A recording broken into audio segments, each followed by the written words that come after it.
Nerede kendini bilmez çocuklar, bir sabah öylece çekip gittiler.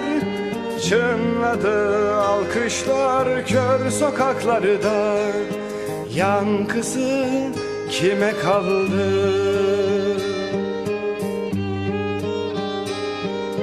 Nerede kendini bilmez çocuklar, bir sabah öylece çekip gittiler.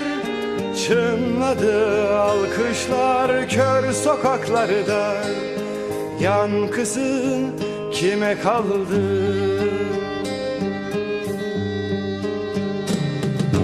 Deniz koydum adını, kederi bende kaldı.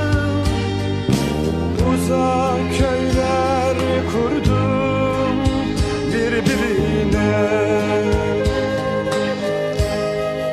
denizine aldandım.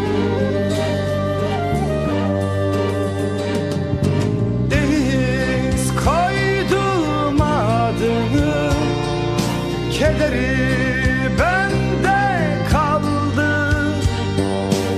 Uzak köyler kurdum birbirine, denizine aldandım.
Acının surlarında ateşler yaktık, vuruldu şehirler, soluksuz kaldık.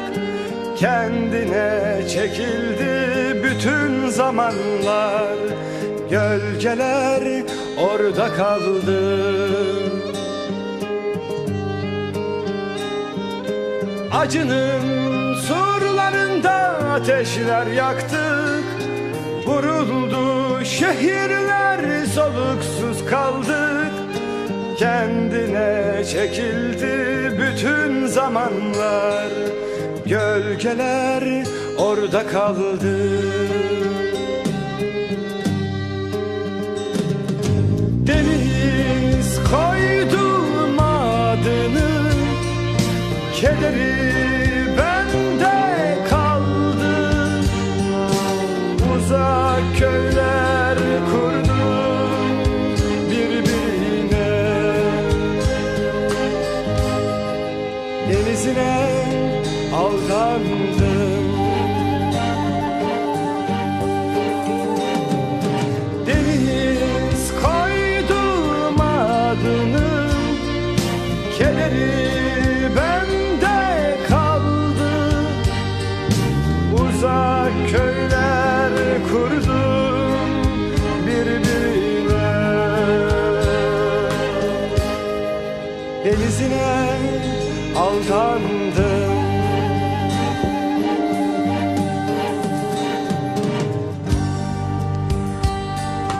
Çılgın zamanlarda yaşamak bize düştü. Ölümün acımasızlığı her zamankinden beter.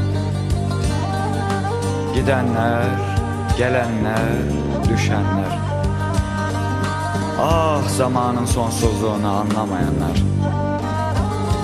Düştük yola, güzel şeyler bulmak umuduyla. Işıklarıyla büyük şehirler yol oldu bize. İz sürdük yalnızlığa.